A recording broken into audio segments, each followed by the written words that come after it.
ਸਨਮਾਨਯੋਗ ਬਾਬਾ ਭਗਤਾ ਜੀ ਦੇ ਗ੍ਰਹਿ ਵਿਖੇ ਹੋਇਆ ਹੈ। ਇਹਨਾਂ ਦੀ ਸ਼ਹਾਦਤ ਤੋਂ ਪਿੱਛੇ ਸਾਲ ਗਿਣੇ ਜਾਂਦੇ ਆ, ਕਿਉਂਕਿ ਸਭ ਨੂੰ ਪਤਾ ਹੈ ਵੀ ਪ੍ਰੋਪਰ ਸਾਲ ਦਾ ਪਤਾ ਨਹੀਂ। ਪਰ ਜਦੋਂ ਅਸੀਂ 75 ਸਾਲ ਦੀ ਸ਼ਹਾਦਤ ਦੀ ਗੱਲ ਕਰਨੇ ਆ, ਤਕਰੀਬਨ 1680-82 ਦੇ ਨਜ਼ਦੀਕ ਬਾਬਾ ਜੀ ਦਾ ਜਨਮ ਹੁੰਦਾ। ਉਹਨਾਂ ਦੀ ਪਰਵਰਿਸ਼ ਪਾਹੂਵਿੰਡ ਵਿੱਚ ਹੁੰਦੀ ਹੈ।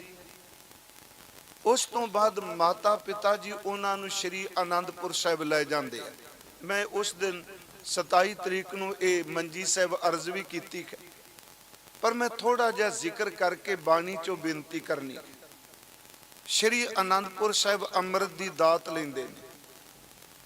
ਉੱਥੇ ਫਿਰ ਸ੍ਰੀਮਾਨ ਭਾਈ ਸਾਹਿਬ ਭਾਈ ਮਨੀ ਸਿੰਘ ਜੀ ਹੋਣਾ ਦੇ ਨਾਲ ਇਹ ਤਾਲੀਮ ਹਾਸਲ ਕਰਦੇ ਨੇ। ਖਾਲਾ ਭਾਈ ਮਨੀ ਸਿੰਘ ਜੀ ਗੁਰੂ ਗੋਬਿੰਦ ਸਿੰਘ ਜੀ ਤੋਂ ਵੀ ਤਕਰੀਬਨ 22 ਸਾਲ ਵੱਡੇ ਨੇ। ਭਾਈ ਮਨੀ ਸਿੰਘ ਜੀ, ਬਾਬਾ ਦੀਪ ਸਿੰਘ ਜੀ ਜਿੱਥੇ ਪੰਜਾਬੀ ਹੈ, ਹਿੰਦਵੀ, ਸੰਸਕ੍ਰਿਤ ਔਰ ਖਾਸ ਕਰਕੇ ਅਰਬੀ ਫਾਰਸੀ ਦਾ ਉਹਨਾਂ ਨੂੰ ਬਹੁਤ ਜ਼ਿਆਦਾ ਬੋਧ ਸੀ।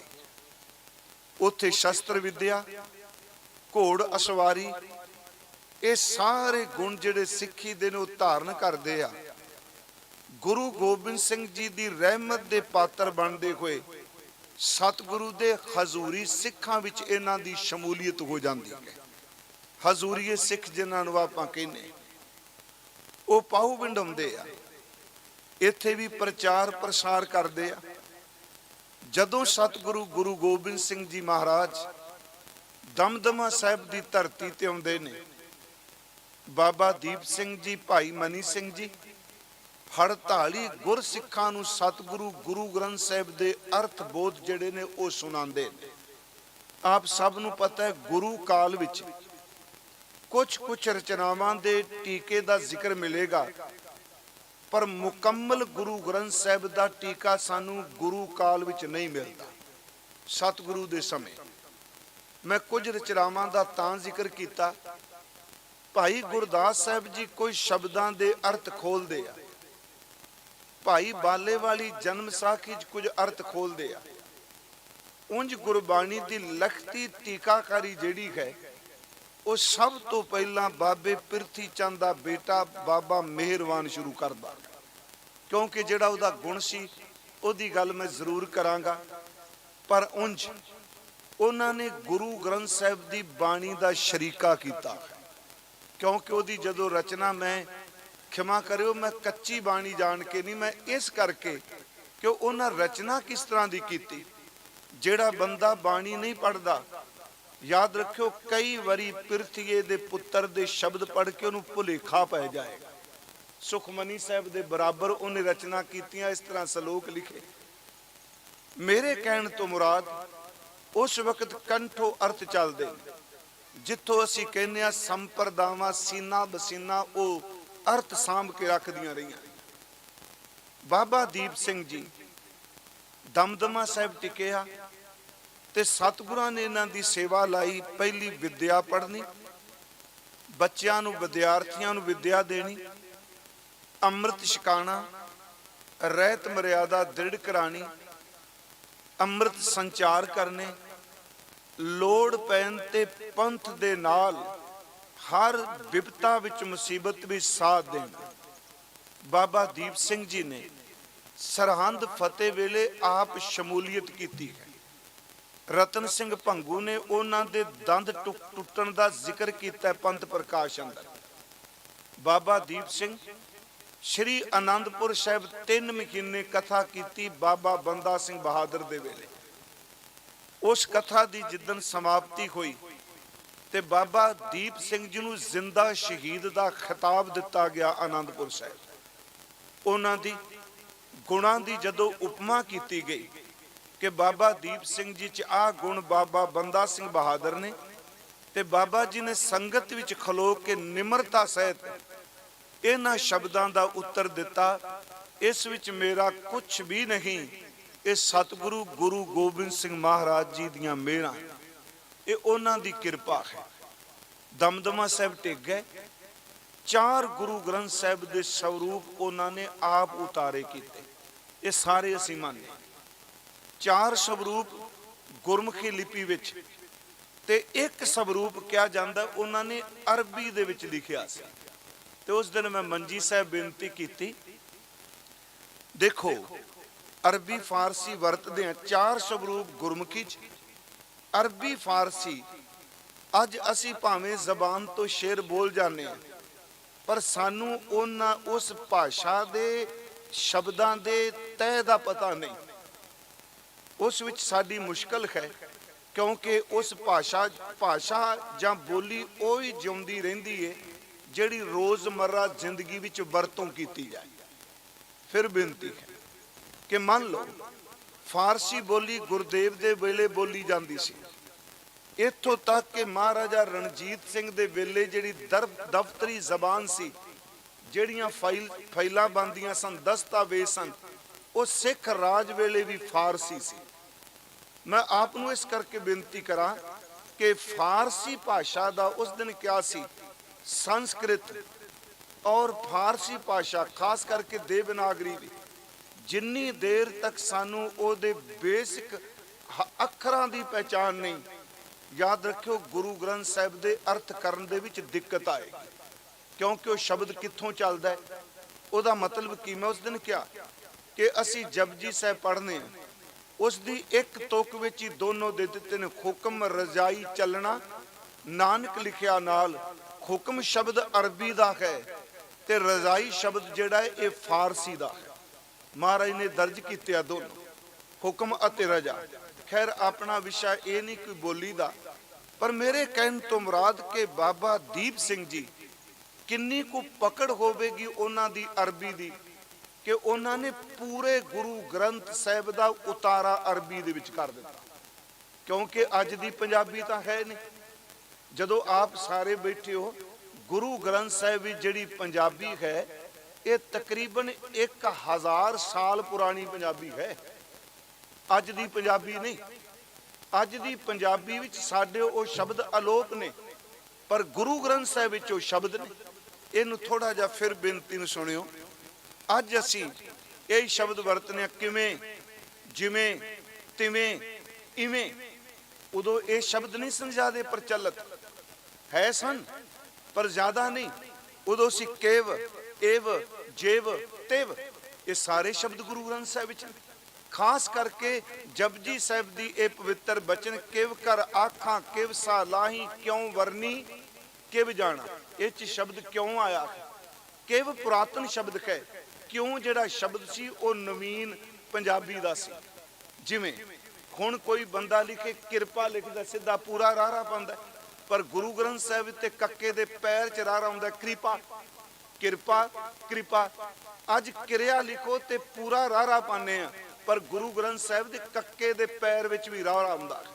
ਉਂਝ ਮੈਂ ਆਪ ਨੂੰ ਬੇਨਤੀ ਕਰਾਂ ਕਿ ਸਭ ਤੋਂ ਸੌਖੀ ਭਾਸ਼ਾ ਹੈ ਪੰਜਾਬੀ ਇਹਨੂੰ ਬੋਲਣ ਵਿੱਚ, ਕਿਉਂਕਿ ਇਹਦੇ ਵਿੱਚ ਅੱਧੇ ਅੱਖਰਾਂ ਦੀ ਜ਼ਿਆਦਾ ਵਰਤੋਂ ਨਹੀਂ ਕੀਤੀ। ਜਦੋਂ ਕੋਈ ਦੇਵਨਾਗਰੀ ਪੜ੍ਹਦਾ, ਉਹਦੇ ਵਿੱਚ ਇੱਕ ਇੱਕ ਸੈਂਟੈਂਸ ਵਿੱਚ, ਇੱਕ ਇੱਕ ਵਾਕਿਆ ਵਿੱਚ ਕਿੰਨੇ ਕਿੰਨੇ, ਇੱਕ ਸ਼ਬਦ ਵਿੱਚ ਕਿੰਨੇ ਕਿੰਨੇ ਅੱਧੇ ਅੱਖਰ ਆਉਂਦੇ। ਜਿਵੇਂ ਹੁਣ ਅਸੀਂ ਸ਼ਬਦ ਹੀ ਕਹਿੰਦੇ ਹਾਂ, ਇੱਥੇ ਬੱਬਾ ਅੱਧਾ ਆਏਗਾ ਹਿੰਦੀ ਵਿੱਚ, ਤੇ ਇੱਥੇ ਪੂਰਾ ਮੁਕੰਮਲ ਹੁੰਦਾ। ਮੇਰੇ ਕਹਿਣ ਤੋਂ ਮੁਰਾਦ ਕਿ ਫਿਰ ਅਗਲੀ ਗੱਲ, ਇੱਥੇ ਗੁਰੂ ਗ੍ਰੰਥ ਸਾਹਿਬ ਵਿੱਚ ਔਂਕੜ, ਸਿਹਾਰੀ, ਬਿਹਾਰੀ, ਖੋੜਾ, ਕਨੌੜਾ ਇਹਦੀ ਵਰਤੋਂ ਕੀਤੀ, ਪਰ ਪੂਰੇ ਗੁਰੂ ਗ੍ਰੰਥ ਸਾਹਿਬ ਵਿੱਚ ਸਤਿਗੁਰਾਂ ਨੇ ਕਿਤੇ ਅਦਕ ਦੀ ਵਰਤੋਂ ਨਹੀਂ ਕੀਤੀ। ਸਾਡੀ ਬੋਲੀ 'ਚ ਹੈ ਅਦਕ, ਪਰ ਵਰਤੋਂ ਨਹੀਂ ਕੀਤੀ। ਇੱਥੇ ਜਦੋਂ ਅਸੀਂ ਸਿਹਾਰੀ, ਬਿਹਾਰੀ ਜਾਂ ਔਂਕੜ ਦੁਲੰਕੜ ਦੀ ਗੱਲ ਕਰਨੇ ਆ, ਲਾਂ ਦੁਲਾਂ ਦੀ, ਤੇ ਫਾਰਸੀ ਵਿੱਚ ਸਾਡੇ ਲਈ ਜ਼ਬਰ, ਜ਼ੇਰ, ਪੇਸ਼, ਇਹ ਤਿੰਨ ਖਾਸ ਕਰਕੇ, ਜ਼ਬਰ, ਜ਼ੇਰ, ਪੇਸ਼ ਤੇ ਤਸ਼ਦੀਦ, ਜਿਹਨੂੰ ਆਪਾਂ ਅਦਕ ਹਿੰਦੀ ਵਿੱਚ ਵੀ ਨਹੀਂ ਹੈਗਾ, ਆਪਾਂ ਪੰਜਾਬੀ ਚ ਅਦਕ ਵਰਤ ਲਾਂਗੇ। ਜਦੋਂ ਤੁਸੀਂ ਗੰਨਾ ਸ਼ਬਦ ਵਰਤੋਗੇ ਉੱਥੇ ਅੱਧਾ ਨਾਂ ਲਿਖ ਦੇਣਗੇ, ਪਰ ਰੱਖਿਆ ਹੀ ਨਹੀਂ ਦੇਵਨਾਗਰੀ ਚ। ਮੇਰੇ ਕਹਿਣ ਤੋਂ ਮੁਰਾਦ ਕਿ ਬਾਬਾ ਦੀਪ ਸਿੰਘ ਜੀ ਦੀ ਅਰਬੀ ਭਾਸ਼ਾ ਬਾਰੇ ਕਿੰਨੀ ਕੁ ਗੂੜੀ ਜਾਣਕਾਰੀ, ਇੱਕ ਪੇਜ ਲਿਖਣਾ ਗੱਲ ਵੱਖਰੀ ਹੈ, ਤੇ ਗੁਰੂ ਗ੍ਰੰਥ ਸਾਹਿਬ ਦੀ ਸਾਰੀ ਬਾਣੀ ਨੂੰ ਜਿਹੜੀਆਂ ਅਨੇਕਾਂ ਭਾਸ਼ਾਵਾਂ ਵਿੱਚ ਹੈ, ਕਿਉਂਕਿ ਇੱਕ ਭਾਸ਼ਾ ਨਹੀਂ, ਪੰਜਾਬੀ ਹੋਵੇ ਸਰਜ ਹੈ, ਇਹਦੇ ਵਿੱਚ ਸੰਸਕ੍ਰਿਤ ਹੈ, ਸੰਸਕ੍ਰਿਤੀ ਹੈ, ਗਾਥਾ ਹੈ, ਅਰਬੀ ਹੈ, ਫਾਰਸੀ ਹੈ, ਪਾਲੀ ਜਿਹੜੀ ਬੋਧ ਵੇਲੇ ਵਰਤੀ ਜਾਂਦੀ ਭਾਸ਼ਾ ਉਹ ਹੈ, ਇਹਦੇ ਵਿੱਚ ਲਹਿੰਦੀ ਪੰਜਾਬੀ ਹੈ, ਇਹਦੇ ਵਿੱਚ ਮਰਾਠੀ ਹੈ, ਇਹਦੇ ਵਿੱਚ ਮਾਰਵਾੜੀ ਹੈ, ਇਹਦੇ ਵਿੱਚ ਗੁਜਰਾਤੀ ਹੈ। ਆਪ ਜੀ ਦੇਖੋ ਗੁਰੂ ਗ੍ਰੰਥ ਸਾਹਿਬ ਵਿੱਚ ਬਹੁਤ ਸਾਰੇ ਸ਼ਬਦ ਸਿੰਧੀ ਦੇ। ਆ ਜਿਹੜਾ ਅਸੀਂ ਪੜ੍ਹਨੇ ਧਣੀ ਵਿਹੂਣਾ, ਇਹ ਧਣੀ ਸ਼ਬਦ ਸਿੰਧੀਆਂ ਦਾ ਹੈ। ਮਾਣੂ ਸ਼ਬਦ, ਮਾਣੂ ਕੱਲੇ। ਹੁਣ ਮਾਣੂ ਸ਼ਬਦ ਜਿਹੜਾ ਇਹ ਵੀ ਸਿੰਧੀ ਦਾ, ਇਹਦਾ ਅਰਥ ਹੈ ਮਨੁੱਖ। ਖੈਰ ਮੈਂ ਸਿਰਫ ਇੱਕ ਬੇਨਤੀ ਕਰਾਂਗਾ, ਕੋਈ ਡੂੰਗੀ ਵਿਚਾਰ ਨਹੀਂ, ਕਿ ਗੁਰੂ ਗ੍ਰੰਥ ਸਾਹਿਬ ਜੀ ਦੀ ਬੀੜ ਨੂੰ ਅਰਬੀ ਭਾਸ਼ਾ ਵਿੱਚ, ਵਾਹਿਗੁਰੂ ਅਰਬੀ ਸਕ੍ਰਿਪਟ ਵਿੱਚ, ਅਰਬੀ ਲਿਪੀ ਵਿੱਚ ਲਿਖਣਾ ਉਹਨਾਂ ਦੀ ਕਿੱਡੀ ਵੱਡੀ ਪਕੜ ਹੋਵੇਗੀ। ਤੇ ਮੈਨੂੰ ਯਕੀਨ ਹੈ ਭਾਵੇਂ ਉਹ ਬੀੜ ਸਾਡੇ ਕੋਲ ਨਹੀਂ, ਉਹਨਾਂ ਨੇ ਗੁਰੂ ਗ੍ਰੰਥ ਸਾਹਿਬ ਦੀ ਲਗ ਮਾਤਰ ਨੂੰ ਉਸ ਢੰਗ ਨਾਲ ਵਰਤਿਆ ਹੋਵੇਗਾ ਜਿਵੇਂ ਅਰਬੀ ਫਾਰਸੀ ਦੀ ਇਹ ਸ਼ਬਦਾਵਲੀ ਹੈ। ਸਤਿਗੁਰਾਂ ਨੇ ਉਹਨਾਂ ਤੇ ਬਖਸ਼ਿਸ਼ ਕੀਤੀ, ਉਹਨਾਂ ਨੇ ਹਰਮੰਦਰ ਸਾਹਿਬ ਵਿੱਚ ਆਪਣਾ ਆਪ ਭੇਟ ਕੀਤਾ, ਬਚਨ ਜੋ ਕੀਤਾ ਉਹ ਪੂਰਾ ਕੀਤਾ। ਮੈਂ ਜੋ ਆਪ ਨੂੰ ਬੇਨਤੀ ਕਰਨੀ ਚਾਹਨਾ ਉਹ ਇਹ ਹੈ ਕਿ ਸ੍ਰੀ ਗੁਰੂ ਗ੍ਰੰਥ ਸਾਹਿਬ ਦੀ ਪਵਿੱਤਰ ਬਾਣੀ ਵਿੱਚ ਇਬਾਦਤ ਕਰਨ ਵਾਲੇ ਦੀ ਬਹੁਤ ਉਪਮਾ ਕੀਤੀ ਗਈ ਹੈ। ਮੇਰਾ ਅੱਜ ਦਾ ਸਬਜੈਕਟ ਹੋਵੇਗਾ ਗੁਰਸਿੱਖ। ਚਲੋ ਅਸੀਂ ਸ਼ਬਦ ਬਾਬਾ ਕਹਿੰਦੇ ਹਾਂ, ਬਾਬਾ ਬੁੱਢਾ ਸਾਹਿਬ ਜੀ ਨਾਲ ਵੀ ਸ਼ਬਦ ਬਾਬਾ ਵਰਤਨੇ। ਬਾਬਾ ਲਫ਼ਜ਼ ਫਾਰਸੀ ਦਾ, ਇਹਦਾ ਅਰਥ ਹੈ ਵੱਡਾ, ਬਜ਼ੁਰਗ। ਤੇ ਸਾਡੇ ਪੰਜਾਬ ਵਿੱਚ ਬਾਬਾ ਲਫ਼ਜ਼ ਅਸੀਂ ਦਾਦੇ ਵਾਸਤੇ ਵੀ ਵਰਤਨੇ। ਗੁਰੂ ਗ੍ਰੰਥ ਸਾਹਿਬ ਵਿੱਚ ਜਿੰਨੇ ਰੂਹਾਨੀ ਸ਼ਬਦ ਨੇ, ਜਿਨ੍ਹਾਂ ਗੁਰਮੁਖ ਪਿਆਰਿਆਂ ਨੇ ਉਹਨਾਂ ਨੂੰ ਕਮਾਇਆ, ਉਹ ਸ਼ਬਦਾਵਲੀ ਸਤਿਗੁਰਾਂ ਨੇ ਪੁਰਾਤਨ ਵਰਤੀ ਹੈ, ਪਰ ਉਹਦੀ ਭਾਸ਼ਾ ਪਰਿਭਾਸ਼ਾ ਚੇਂਜ ਕਰ ਦਿੱਤੀ। ਜਿਵੇਂ ਸ਼ਬਦ ਹੈ ਭਗਤ, ਇਹ ਪੁਰਾਣਾ ਸ਼ਬਦ ਹੈ, ਗੁਰੂ ਗ੍ਰੰਥ ਸਾਹਿਬ ਵਿੱਚ ਬੜੀ ਵਾਰੀ ਆਇਆ ਹੈ, ਪਰ ਸਤਿਗੁਰਾਂ ਨੇ ਭਗਤ ਸ਼ਬਦ ਦੀ ਵਰਤੋਂ ਕੀਤੀ ਹੈ। ਪਰ ਗੁਰੂ ਗ੍ਰੰਥ ਸਾਹਿਬ ਵਿੱਚ ਜਦੋਂ ਭਗਤ ਸ਼ਬਦ ਵਰਤਿਆ, ਨਾਲ ਉਹਦੀ ਡੈਫੀਨੇਸ਼ਨ ਪਰਿਭਾਸ਼ਾ ਨਿਰਧਾਰਿਤ ਕਰ ਦਿੱਤੀ, ਭਗਤ ਕਹਿੰਦੇ ਕਿਹਨੂੰ। ਫਿਰ ਸੁਣਿਓ, ਸ਼ਬਦ ਭਗਤ ਹੈ, 3 ਅੱਖਰ ਨੇ, ਭੱਬਾ, ਗੱਗਾ ਤੇ ਤੱਤਾ। ਭਜ ਧਾਤੂ ਤੋਂ ਬਣੇ ਆ। ਉਂਝ ਆਪ ਨੂੰ ਪਤਾ ਹੈ ਗੁਰੂ ਗ੍ਰੰਥ ਸਾਹਿਬ ਵਿੱਚ ਭਗਤ ਦਾ ਤੱਤਾ ਮੁਕਤਾ ਵੀ ਹੈ, ਤੱਤੇ ਨੂੰ ਔਂਕੜ ਵੀ ਹੈ, ਤੱਤੇ ਨੂੰ ਸਿਹਾਰੀ ਵੀ। ਭਗਤ ਸ਼ਬਦ ਵਰਤਿਆ, ਪਰ ਭਗਤ ਕੌਣ ਹੁੰਦਾ ਹੈ ਇਹਦੀ ਡੈਫੀਨੇਸ਼ਨ ਗੁਰੂ ਗ੍ਰੰਥ ਸਾਹਿਬ ਨੇ ਨਵੇਕਲੀ ਦਿੱਤੀ। ਬਾਣੀ ਚ ਬਚਨ ਹੁੰਦਾ ਹੈ, ਮਤ ਖੁੰਦੀ ਹੋਏ ਇਆਣਾ, ਤਾਣ ਖੁੰਦਾ ਹੋਏ ਨਿਤਾਣਾ, ਅਣ ਖੁੰਦਾ ਆਪ ਵੰਡਾਏ ਕੋਈ, ਐਸਾ ਭਗਤ ਸਦਾਏ। ਫਿਰ ਸੁਣਿਓ, ਇਸ ਕਰਕੇ ਮੈਂ ਕਹਿਣਾ ਕਿ ਸਾਡੇ ਜਦੋਂ ਅਰਥਾਂ ਦਾ ਮਸਲਾ ਚੱਲਦਾ ਹੈ ਨਾ, ਤੇ ਅਸੀਂ ਰੱਸਾ ਖਿੱਚੀ ਕਰਨੇ ਆ, ਤਕਰੀਬਨ ਸੰਗਤ ਨੂੰ ਉਲਝਾ ਦਿੰਦੇ ਆ। ਕਈ ਵਾਰੀ ਮੈਂ ਕੁਝ ਬੋਲ ਜਾਗਾ, ਦੂਜਾ ਕੁਝ ਬੋਲ ਜਾਏਗਾ, ਸੰਗਤ ਵਿਚਾਰੀ ਨਿਰਣਾ ਹੀ ਕਰਦੀ ਰਹਿੰਦੀ ਕਿਹੜਾ ਠੀਕ ਕਹਿ ਗਿਆ ਹੁਣ। ਆਪ ਨੂੰ ਬੇਨਤੀ ਹੈ ਕਿ ਗੁਰੂ ਗ੍ਰੰਥ ਸਾਹਿਬ ਡਿਕਸ਼ਨਰੀ ਨਹੀਂ, ਗੁਰੂ ਗ੍ਰੰਥ ਸਾਹਿਬ ਕੋਸ਼ ਨਹੀਂ ਜਿਹੜਾ ਅਰਥ ਦੱਸੇ। ਗੁਰੂ ਗ੍ਰੰਥ ਸਾਹਿਬ ਵਿੱਚ ਜਿੰਨੇ ਸ਼ਬਦ ਵਰਤੇ ਗਿਆ, ਉਹਨਾਂ ਸ਼ਬਦਾਂ ਦੀ ਪਰਿਭਾਸ਼ਾ ਵੀ ਗੁਰੂ ਗ੍ਰੰਥ ਸਾਹਿਬ ਵਿੱਚ ਰੱਖੀ ਗਈ। ਸੁਣੋ ਇਸ ਬੇਨਤੀ ਨੂੰ। ਮੈਂ ਸ਼ਬਦ ਵਰਤਿਆ ਭਗਤ, ਮਤ ਖੁੰਦੀ ਹੋਏ ਇਆਣਾ, ਜਿਹਦੇ ਕੋਲ ਮਤ ਬੜੀ ਉੱਚੀ ਹੈ, ਪਰ ਇਆਣਾ ਦਾ ਮਤਲਬ ਇਹ ਨਹੀਂ ਕਿ ਬੇਸਮਝ ਹੈ। ਮਤ ਬੜੀ ਉੱਚੀ ਹੈ ਤੇ ਮਨ ਬੜਾ ਨੀਵਾਂ ਰੱਖ ਕੇ ਚੱਲਦਾ, ਆਪਣੇ ਆਪ ਨੂੰ ਨਿਮਰਤਾ 'ਚ ਰੱਖਦਾ, ਸਮਝ ਬੜੀ ਹੈ। ਮਤ ਖੁੰਦੀ ਹੋਏ ਇਆਣਾ, ਮਤ ਬੜੀ ਹੈ। ਬੜੇ ਬੜੇ ਐਸੇ ਗੁਰੂ ਘਰ 'ਚ ਵੀ ਦੀਵਾਨ ਹੋਏ ਆ, ਸੱਚ ਇਹ ਵੇ ਅਕਲ ਦੇ ਕੋਟ ਸਨ, ਪਰ ਇੰਨੀ ਨਿਮਰਤਾ 'ਚ। ਗੁਰੂ ਗੋਬਿੰਦ ਸਿੰਘ ਜੀ ਦੇ ਵੇਲੇ ਜਦੋਂ ਚੰਦਨ ਕਵੀ ਨੇ, ਤੁਹਾਨੂੰ ਸਭ ਨੂੰ ਪਤਾ ਕਵਿਤਾ ਰਚੀ ਉਹਨੇ, ਤੇ ਉਹਨੇ ਕਵਿਤਾ ਰਚ ਕੇ ਲੁਕਾ ਲਈ, ਤੇ ਮਹਾਰਾਜ ਜੀ ਨੇ ਕਿਹਾ ਵੀ ਸੁਣਾ, ਤੇ ਉਹਨੇ ਖੰਕਾਰ 'ਚ ਕਿਹਾ, ਕਹਿੰਦਾ ਮਹਾਰਾਜ ਜੀ ਮੈਂ ਕਵਿਤਾ ਕੀ ਸੁਣਾਵਾਂ, ਤੁਹਾਡੇ ਦਰਬਾਰ ਵਿੱਚ ਇਸ ਕਵਿਤਾ ਦੇ ਅਰਥ ਕੋਈ ਨਹੀਂ ਸਮਝ ਸਕਦਾ। ਮਹਾਰਾਜ ਜੀ ਨੇ ਕਿਹਾ ਸੁਣਾ ਤਾਂ ਸਹੀ। ਉਹਨੇ ਸੁਣਾਈ ਹੈ ਜਿਹੜੀ ਨਵਸਾਤ ਤੀਏ ਨਵਸਾਤ ਪੀਏ, ਨਵਸਾਤ ਤੀਏ ਨਵਸਾਤ ਕੀਏ, ਨਵਸਾਤ ਪੀਏ ਨਵਸਾਤ ਪਿਆਏ, ਨਵਸਾਤ ਰਚੇ ਨਵਸਾਤ ਬਦੇ, ਨਵਸਾਤ ਪਿਆ ਪੈ ਦਾਇਕ ਪਾਏ, जीत कला नवसातन की नवसातन के मुख अंचर छाए, मानो मेघ के मंडल में कव चंदन चंद कलेवर छाए। इस उन्हें सुनाता सोइया महाराज ने सुन के क्या, इस जैसे के अर्थ विचारन हमरे काई करें उचार। जेड़ी तू कविता कह रहे हैं ਇਹਦੇ ਅਰਥ ਤਾਂ ਸਾਡਾ ਉਹ ਘਾਈ ਭਾਈ ਧੰਨਾ ਸਿੰਘ ਕਰਦਾ ਹੈਗਾ ਜਿਹੜਾ ਰੋਜ਼ ਘੋੜਿਆਂ ਲਈ ਘਾਹ ਵੱਢ ਕੇ ਲਿਆਉਂਦਾ। ਮੈਂ ਚਲੋ ਇਹਦੇ ਅਰਥ ਨਹੀਂ ਕਰਨੇ, ਤੇ ਸਿਰਫ ਨਵਸਾਤ ਹੀ ਸ਼ਬਦ ਚੇਤੇ ਰੱਖਣ ਵਾਲਾ, 9 ਤੇ 7 16। ਉਂਝ ਵੈਸੇ ਆਪ ਨੂੰ ਜਿਹੜੇ ਕਥਾ ਦਾ ਸ਼ੌਂਕ ਰੱਖਦੇ ਹੋ, ਇੱਕ ਮੈਂ ਬੇਨਤੀ ਕਰਾਂਗਾ, ਇਹ ਬਿਰਤੀ ਲੈ ਕੇ ਜੇ ਚੱਲਾਂਗੇ ਨਾ ਵੀ ਸਾਰੀ ਦੁਨੀਆ ਭੈੜੀ ਤੇ ਮੈਂ ਚੰਗਾ, ਉਹਦੀ ਕਥਾ ਦਾ ਭੋਗ ਉਦਣ ਹੀ ਪੈ ਜਾਣਾ। ਇਹ ਯਾਦ ਰੱਖਿਓ, ਜਿੰਨੀ ਰੱਬ ਸਮਝਦਾ ਹੈ ਉਹਨਾਂ ਸਿਮਰਨ ਤੇ ਨੇਮ ਵਧਾ ਦਿਓ। ਕਿਉਂਕਿ ਫਰੀਦਾ ਜੇ ਤੂੰ ਅਕਲ ਲਤੀਫ, ਕਾਲੇ ਲਿਖ ਨਾ ਲੇਖ, ਆਪ ਨੇੜੇ ਗਿਰਵਾਨ ਮੈਂ ਸਿਰ ਨੀਵਾ ਕਰ ਦੇਖ। ਮੈਂ ਆਪ ਨੂੰ ਬੇਨਤੀ ਕਰਾਂ, ਭਾਈ ਧੰਨਾ ਸਿੰਘ ਨੇ ਅਰਥ ਕਰ ਦਿੱਤੇ। ਮਤ ਹੈ ਪਰ ਮਨ ਕਰਕੇ ਇੰਨਾ ਨੀਵਾਂ, ਪਤਾ ਹੀ ਨਹੀਂ ਇਹ ਘੋੜਿਆਂ ਦੀਆਂ ਘਾਹ ਦੀਆਂ ਪੰਡਾਂ ਚੁੱਕਣ ਵਾਲਾ ਮਹਾਨ ਕਵੀ। ਮਤ ਖੁੰਦੀ ਹੋਏ ਇਹ ਆਣਾ, ਤਾਣ ਖੁੰਦਾ ਹੋਏ ਨਿਤਾਣਾ।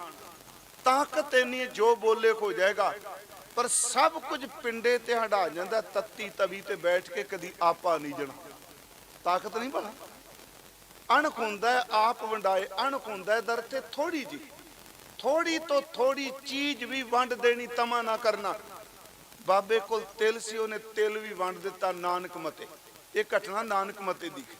ਮਤ ਖੁੰਦੀ ਹੋਏ ਇਹ ਆਣਾ, ਤਾਣ ਖੁੰਦਾ ਹੋਏ ਨਿਤਾਣਾ। ਅਣਖ ਹੁੰਦਾ ਆਪ ਵੰਡਾਏ ਕੋਈ ਐਸਾ ਭਗਤ ਸਾਹਿਬ। ਮੈਂ ਥੋੜੀਆਂ ਜੀਆਂ ਉਦਾਹਰਨ ਲਵਾਂਗਾ।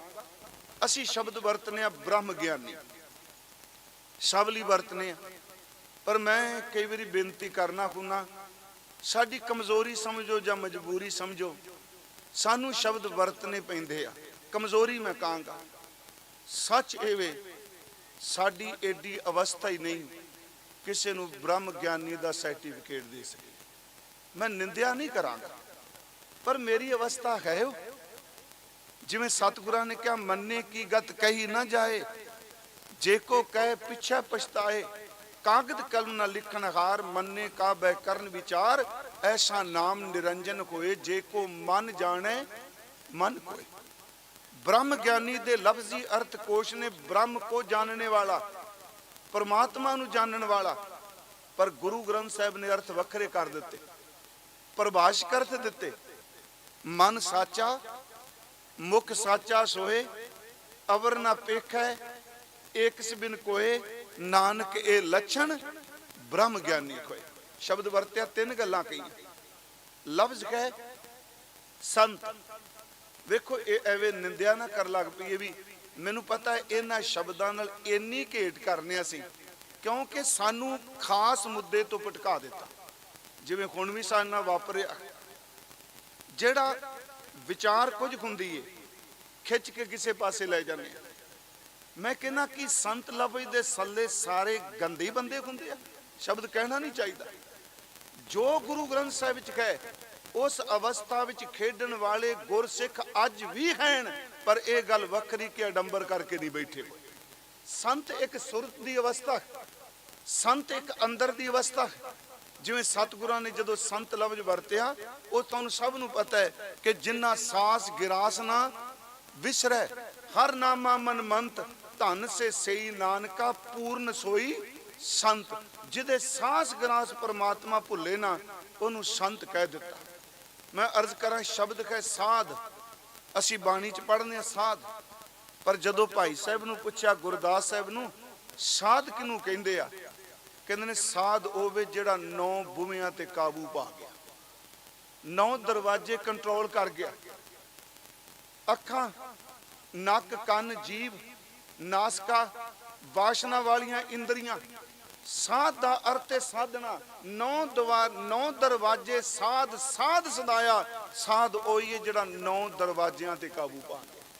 प्यारिओ जे मेरी जीभ दा चस्का ने जे मुक्या, मैं काहदा साध कर। शरीरक तौर ते बच जाने वज्र करता ने भी इन्हां तो बचना है। कई बारी खट करके शरीर बच जाता है, भी रब की कृपा है। पर जिन्नी सुरत रोज पतत हुंदी है, गुरु ओनू भी जानदा पिया है।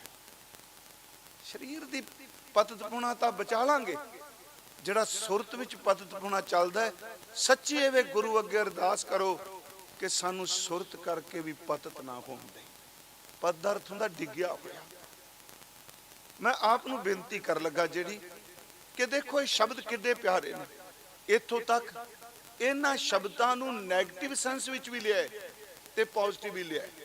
ਜਿੱਥੇ ਸੰਤ ਦੀ ਉਪਮਾ ਕੀਤੀ ਗਈ ਕਿ ਸੰਤ ਉਹ ਜਿਹੜਾ ਸਾਸ ਗ੍ਰਾਸ ਜਪਦਾ ਹੈ, ਉੱਥੇ ਇਹ ਵੀ ਕਿਹਾ ਗੱਜ ਸਾਢੇ ਤੈ ਤੈ ਧੋਤੀਆਂ ਤੇਰੇ ਪਾਇਨ ਤੱਗ, ਗਲੀ ਜਿੰਨਾ ਜਪ ਮਾਲੀਆਂ ਲੋਟੇ ਖਾਤ ਨਿਬੱਗ, ਓਏ ਖਰ ਕੇ ਸੰਤ ਨਾ ਆਖੀਆਂ ਬਾਂ ਨਾਰਸ ਕੇ ਠੱਗ। ਗੁਰੂ ਸ਼ਬਦ ਹੈ, ਕਿਉਂਕਿ ਇਹ ਵੀ ਬੜਾ ਪ੍ਰਚਲਿਤ ਹੈ ਸਤਿਗੁਰੂ ਸ਼ਬਦ, ਗੁਰੂ ਸ਼ਬਦ। ਮੈਂ ਆਪ ਨੂੰ ਬੇਨਤੀ ਕਰਾਂ ਗੁਰਮਖੋ, ਇਸ ਸ਼ਬਦ ਦੀ ਵੀ ਰੱਜ ਕੇ ਲੋਕਾਂ ਨੇ ਵਰਤੋਂ ਕੀਤੀ ਸਤਿਗੁਰੂ ਸ਼ਬਦ ਦੀ।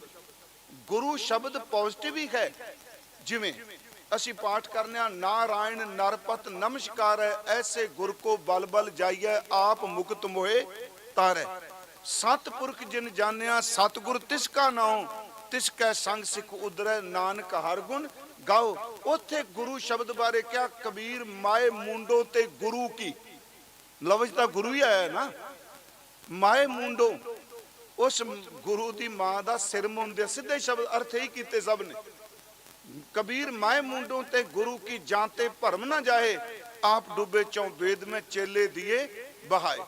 गुरु जिन्ना का अंधुला सिख भी अंधले कर्म करेन। मैं तां क्या भी गुरु शब्द जे अर्थ लभने ते गुरु ग्रंथ साहिब चो आपां हर शब्द दा अर्थ, जिवें आनंद साहिब असीं रोज पढ़ने 40 पौड़ियां ने, 39 पौड़ियां च नानक दे कक्के नूं औंकड़ आई। एक पौड़ी हर आप अमुलक है, ਉਹਦੇ ਵਿੱਚ ਨਾਨਕਾ ਸ਼ਬਦ ਆਇਆ। ਬਾਕੀ ਸਾਰਾ ਤੁਸੀਂ ਦਰਸ਼ਨ ਕਰਿਓ ਨਾਨਕ ਦੇ ਕੱਕੇ ਨੂੰ ਔਂਕੜ। ਆਨੰਦ ਸਾਹਿਬ ਅਸੀਂ ਕਹਿੰਦੇ ਆ, ਉਂਝ ਸਤਿਗੁਰਾਂ ਨੇ ਸਰਲੇਖ ਦਿੱਤਾ ਰਾਮ ਕਲੀ ਮਹੱਲਾ ਤੀਜਾ ਆਨੰਦ। ਆਨੰਦ ਦੇ ਲਫ਼ਜ਼ੀ ਅਰਥ ਕੋਸ਼ ਵਿੱਚ ਇਹ ਨੇ ਖੁਸ਼ੀ, ਖੇੜਾ, ਪ੍ਰਸੰਨਤਾ, ਉਮਾ, ਇਹ ਸਾਰੇ ਸ਼ਬਦ ਦਿੱਤੇ ਆ, ਬਹੁ ਅਰਥ ਕੀਤੇ। पर गुरु ग्रंथ साहिब नहीं अर्थ करेगा केवल खुशी। आनंद की है, क्योंकि बाणी च आप पढ़ते हो आनंद भया मेरी माए सतगुरु मैं पाया। सतगुरता पाया सहज सेती मन वजियां वाधाइयां, राग रतन परिवार परियां शब्द गावने आईयां। शब्दों तां गावो हरी केरा मन जिनी वसाया, कहे नानक आनंद होवा सतगुरु मैं पाया। पर परिभाषा तो नहीं दिती आनंद की है, यही कहना आनंद भया आनंद पाया। की है आनंद? एक महाराज ने शब्द वरत्या आनंद। आनंद सब को कहे आनंद गुरु ते, आनंद गुरु ते जाने। जा आप अखीर ते पढ़ते हो आनंद सुनो वड भागियो। पर गुरमुखो आनंद की परिभाषा भी आनंद साहिब विच है। उत्ते सरलेख है राम कली महला तीजा आनंद।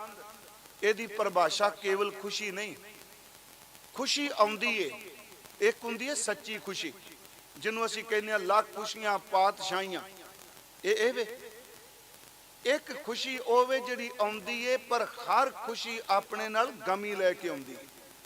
दुनिया च कोई खुशी नहीं जिहड़ी इकल्ली आवे। जिवें मान लो घर संतान जन्म लैंदी, खुशी हुंदी है ना, पर उस खुशी विच एक गमी है, असीं नहीं वेखांगे पर आउण वालियां पीढ़ियां वेखणगियां जिहदा जन्म होया उहदी मौत जरूर होनी है। उस विच जन्मंग तां मरणंग, हरखग तां सोगंग, ये सारे शब्द ने। गुरु साहिब नूं पुछिए भी आनंद की है, ते सतगुरां ने दो तुकां विच इहदी परिभाषा दित्ती। कर किरपा किल विख कट्टे ज्ञान अंजन सारिया। जिदे ते किरपा हो गई ओदे जन्मा जन्मां दे कीते हुए पापां दियां जड़ां ने गुरु ने पट दिता। आनंद केवल खुशी नहीं बाहर मुखी। कर किरपा किल भी कट्टे ज्ञान अंजन सारिया। फिर एक पाप कट्टे, फिर ओनू ज्ञान दा सुरमा दे दिता। ज्ञान दा अर्थ किताबां पढ़ के नॉलेज नहीं। याद रखियो गुरु ग्रंथ साहिब विच बड़े महापुरख ऐसे ने जिन्हां ने एक दिन भी किताब नहीं खोली, उन्हां उत्ते PhD हुंदी पई। रविदास साहब ने केड़े वेद पढ़े सन? कबीर साहब ने ते इत्थों तक क्या कहन लगे, तू बामन मैं कसीक जुल्हा, तू ब्राह्मण मैं कांसी दा जुलाहा। बूझो मोर ज्ञाना आ मेरे ज्ञान नाल मुकाबला कर, तुम तो जाचो भी भूपत राजे खरसो मोर ध्याना। तू इन्नियां किताबां पढ़ के भी मंगता बनया फिरना राजियां दा। मैं ताना तन के कपड़े बेच के मैं राजियां दी परवाह नहीं करता। तेरा ज्ञान की है? फिर अगले पूछा जी तुसी इहदी नॉलेज दी। मैं कई बारी सोचना कबीर साहब ते रविदास जी समकाली होए। रविदास बड़ी निमरता च रहिंदे, 40 शब्द ने। उन्होंने जे कोई कह भी जाए ना, आपो अपना सुभाव हुंदा। कई सिखां दा भी तुसीं वेखिया, कई महापुरखां दा, कई हुंदे निमरता च बड़े, ते कई फिर डूंगा खूंडा पढ़ के कई बारी जबान तो इस तरह बोलदे बंदा समझदा भी है कि। देखो 40 शब्द ने। रविदास नूं कोई कहंदा भी तू चमारख है, चामीकारख है, वो हाथ जोड़ के कहंदा हाँ नागर जना मेरी जात प्रख्यात चमारंग। कबीर नूं कुजला कह के देखे, भगत वो भी है। ओनू जे कोई कहंदा जुलाहा, वो इको गल कहंदा मैनू दस जदों मां दे ढिड्डे तू निमदा पिया सी तेरी जात केड़ी सी? गर्भवास में कुलनी जाती, ब्रह्म बिंद ते सब उत्पाती। कौरे पंडित बामन कब के होए, बामन कह के जन्मत खोए। जो तो ब्राह्मण ब्राह्मणी जाया तो आन बाट काहे नहीं आया। पेंडू जे शब्द नहीं मैं वरतांगा, तेरे जान लैन दा राह कोई वखरा। अगला कहेगा एडा पहुंचा महापुरुष गल क्यों जी कर रहे? नहीं नहीं, कबीर साहब इत्थों तक प्यारिओ, तुसी जदों शहीदां दे दिन मनांदे हो ना, तकरीबन 90% बाणी तुसी कबीर जी दी कोट करदे हो। गगन दमामा बाजियो कबीर जी दा है, पुरजा पुरजा कट मरै कबीर जी दा है, मोए मरने का चौक है मरूं ता हर के द्वार कबीर जी दा है। जिस कबीर जान दिन खौम हुआ, यह भी उन्हां दा बचन है। ऐसी मरनी तो पहला मरता मरता जग मुआ, यह भी कबीर जी दा है। डगमग छाड़ रहे मन बोरा, अब तो जरै मरै सिद्ध पाइया लीनो हाथ संदौरा, यह भी कबीर जी दा। मैं खैर विषय तो भटकांगा नहीं, मेरी बेनती सुनियो कि मैं आना शब्द गुरसिख वाल।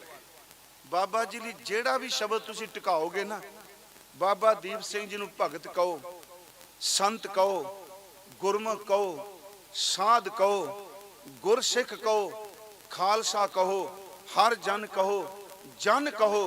सच वे कुछ शख्सियत ऐसियां ने जिन्हां उत्ते रूहानियत दा हर शब्द ही टुक जांदा, एक नहीं हर शब्द टुकदा। मैं अर्ज की शब्द है आनंद। उत्थे बाबा जी ने सतगुरु गुरु अमरदास कहते कर किरपा किल विक कट्टे ज्ञान अंजन सारिया, जिन्होंने ज्ञान का सुरमा दे दिता। ज्ञान शब्द बहुत डूंगा है गुरमुखो, ज्ञान का कोई था ही नहीं। बाहर मुखी भी ते अंदरूनी का। गुरु साहब ने तो जो ज्ञान खंड का शब्द कहा, उत्थे जो लफ्ज वरते ज्ञान खंड में ज्ञान प्रचंड तिथ है नाद विनोद कोड आनंद। आ जड़ा ज्ञान खंड विच ज्ञान प्रचंड है, नाद है, विनोद है ते कोड आनंद है। ये अर्थ किस माई दे लाल ने कर लिया। मैं तां बेनती की, चलो असी कथा करने आप सुन दो, कह दी मान ज्ञानी नहीं प्यारे, हाथ जोड़ के बेनती जे ज्ञान का किते भी था नहीं। यही कारण कि गुरु जोत ने किते नहीं दावा करके क्या मैं सब कुछ पा लिया, सब कुछ कह के भी कहते मैं कुछ नहीं जानता।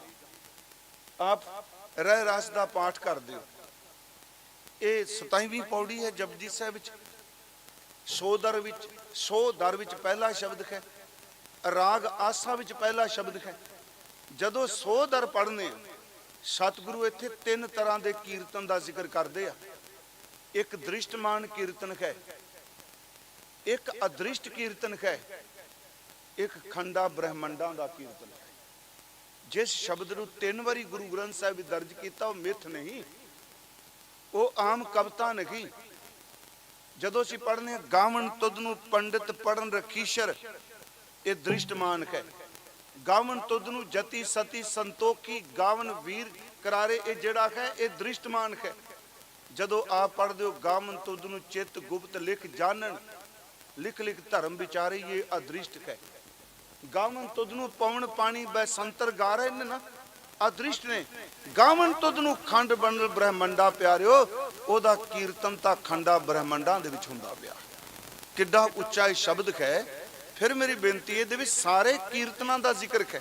अदृष्ट कह दृष्ट मान कह खंडा ब्रह्मंडा दा सारी गल करके ना बाबा जी खीर ते पता है कहंदे आ होर केते तुद नूं गावन से मैं चित नाम दावा नहीं ना कीता बहुत गा रहे ने होर केते तुद नूं गावन से मैं चित न आवन नानक क्या विचारे मैं की कह सकना महाराज कहते आनंद कह कर कृपा किरवी कटे ज्ञान अंजन सारिया अंदरों जिनका मोह टूटा तिनका शब्द इत्थे गुरु का शब्द नहीं तिनका शब्द उन्हां दी जबान दा बोल जिदे पाप कट्टे गए रूहानी ज्ञान नाल भर दिता ओदा शब्द इन्ना कुछ सवार दिता ओदे बोल ना कोई इत्थे झूठा हो सकदा ना रब दी दरगाह भी झूठा हो सकदा वो है आनंद का अवस्था कर कृपा किलवी कट्टे ज्ञान अंजन सारिया अंदरों जिनका मोह टूटा तिनका शब्द सच्चा है सवारिया कहे नानक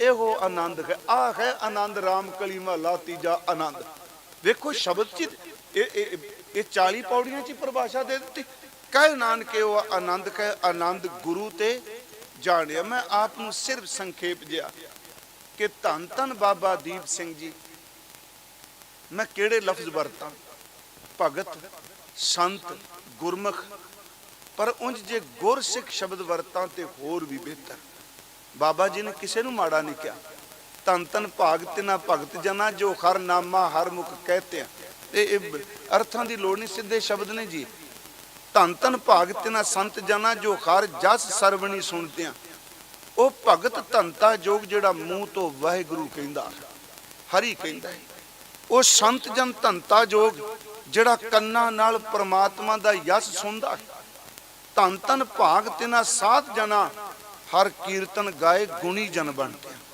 उन्हां साध जना नूं धनता कहा जिहड़े खरी दा कीर्तन करदे ने गुणी जन बन गए धन धन भाग तिना गुरमुखां जो गुर सिख ले मन जिणतियां उन्हां गुरमुखां दे भाग चंगे जिन्हां ने गुरु दी सिक्ख्या लैके मन नूं जित लिया चार तुकां में बोलियां ने तुकां ने गुरु रामदास दी धन धन भाग तिना भगत जना जो हर नामा हर मुख कहते हैं धन धन भाग तिना संत जना जो हर जस सरवणी सुनते हैं धन धन भाग तिना गुरमुखां महाराज कहते ने धन धन भाग तिना साध जना हर कीर्तन गाए गुणी जन बनते हैं धन धन भाग तिना गुरमुखां जो गुर सिख लै मन जिणतियां सब तो वड्डे भाग गुरसिखां के जो गुर चरनी सिख पढ़ते हैं सब तो वड्डे भाग प्यारिओ उस गुरसिख दे ने जिहड़ा गुरु दे चरनां विच डिग पिया मैं थोड़ी जी अर्ज करांगा जिस वक्त गुरु गोबिंद सिंह महाराज जी ने ना जी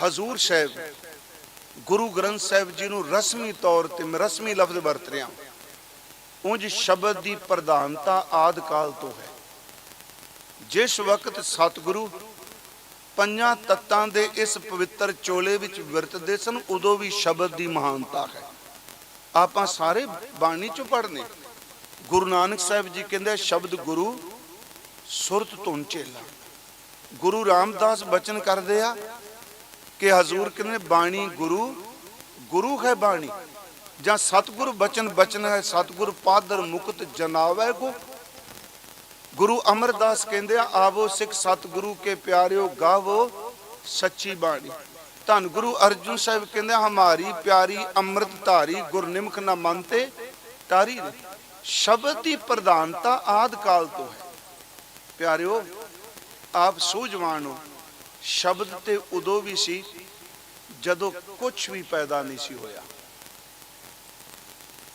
फिर अर्ज है गुरमुखी लिपि नाल शब्द नहीं केवल आया शब्द तो उदों सी क्योंकि शब्द ही पैदाइश करदा है शब्द ही पैदा कीते नूं समेट दिंदा है ते शब्द फिर दोबारा उत्पत्ति कर दिंदा है उत्पत परलो शब्दे होवे शब्दे ही फिर उपत होवे पर यह जिहड़ा शब्द है अखरी शब्द ये इग्नोर नहीं करना इस अखरी शब्द विच धुर का रब्बी ज्ञान टिकिया है जिहड़ा ब्रह्म शब्द नाल जुड़िया होया सतगुरु है उन्हें उस शब्द का रूहानी ज्ञान अपनी रसना तो कह दिता ये शब्द फिक्का नहीं जदों इस अखरी शब्द नाल कोई जुड़दा है ਉਹ ਗੁਰੂ ਦੇ ਹਿਰਦੇ ਨਾਲ ਜੁੜ ਜਾਂਦਾ ਹੈ ਤੇ ਗੁਰੂ ਉਹਦੀ ਸੁਰਤ ਨੂੰ ਉੱਥੇ ਲੈ ਜਾਂਦਾ ਜਿੱਥੋਂ ਸ਼ਬਦ ਆਇਆ ਹੈ।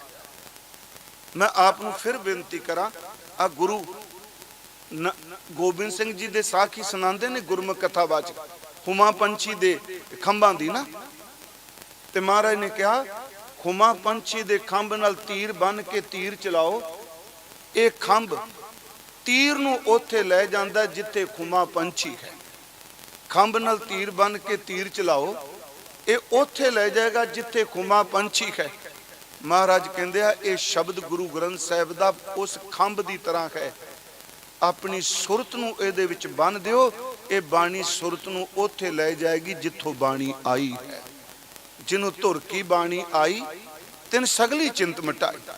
ਮੈਂ ਆਪ ਨੂੰ ਬੇਨਤੀ ਕਰਾਂਗਾ ਕਿ ਗੁਰੂ ਸਾਹਿਬ ਜਦੋਂ ਗੁਰਗੱਦੀ ਦੇਣ ਲੱਗੇ ਆ, ਭਾਈ ਨੰਦ ਲਾਲ ਸਾਹਿਬ ਨੇ ਕੁਝ ਬੇਨਤੀਆਂ ਕੀਤੀਆਂ।